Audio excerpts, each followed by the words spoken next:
नमस्कार। भारत का जो तेल बाजार है ना, उसमें एक बहुत बड़ा बदलाव देखने को मिल रहा है।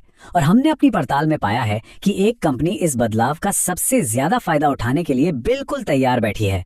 आखिर कौन है वो कंपनी, चलिए पता लगाते हैं।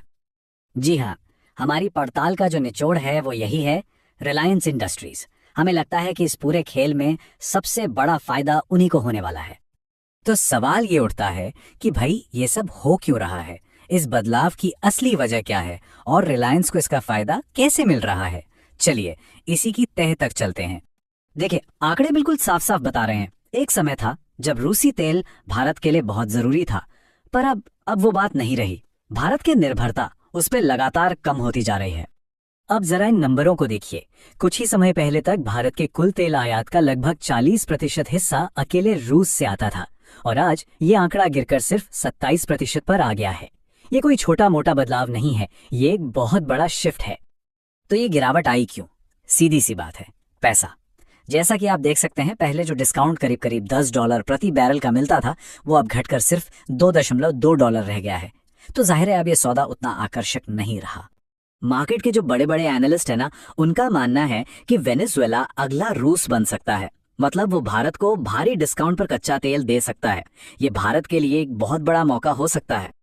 और यहीं पर असली सवाल आता है, अगर वेनेजुएला से सस्ते तेल का ये मौका मिलता है तो इसे लपकने के लिए भारत में सबसे अच्छी पोजीशन में कौन है?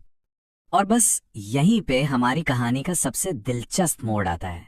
वो एक खासियत जो रिलायंस को बाकियों से बिल्कुल अलग खड़ा कर देती है।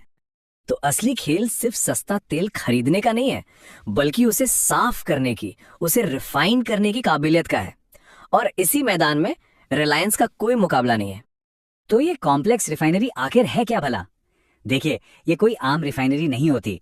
इसमें इतनी एडवांस मशीनें होती हैं जो सबसे घटिया क्वालिटी का कच्चा तेल, मतलब जो बहुत भारी और सल्फर वाला होता है ना, उसे भी प्रोसेस करके पेट्रोल डीजल जैसे महंगे प्रोडक्ट्स में बदल सकती हैं। तो रिलायंस का गेम प्लान एकदम सीधा और साफ है। स्टेप 1, वेनेजुएला जैसे देशों से वो सस्ता वाला भारी वाला कच्चा तेल उठाओ। और स्टेप 2, फिर अपनी वर्ल्ड क्लास कॉम्प्लेक्स रिफाइनरी में डालकर उसे बढ़िया महंगे ईंधन में बदल दो। बस मुनाफा ही मुनाफा। अब ये स्लाइड देखिए, ये पूरी कहानी साफ कर देती है। एक तरफ है रिलायंस अपनी सुपर एडवांस्ड रिफाइनरियों के साथ, और दूसरी तरफ हैं हमारी सरकारी तेल कंपनियां यानी PSUs, जिनके पास इस भारी तेल को हैंडल करने की उतनी क्षमता ही नहीं है। मतलब साफ है, वो इस मौके का पूरा फायदा नहीं उठा सकती। तो हमारी पूरी पड़ताल का निचोड़ क्या निकला? कुल 4 बातें। पहली, भारत अब रूस से तेल खरीदने में उतनी दिलचस्पी नहीं दिखा रहा। दूसरी, वेनेजुएला सस्ते तेल के एक नए बड़े सोर्स के तौर पर सामने आ रहा है। तीसरी, रिलायंस के पास जो एडवांस रिफाइनरियां हैं वो उसे एक ऐसी बढ़त देती हैं जो बाकियों के पास नहीं है। और चौथी और सबसे जरूरी बात, इसी बढ़त के दम पर रिलायंस सस्ते और खराब तेल से भी मोटा मुनाफा कमा सकता है।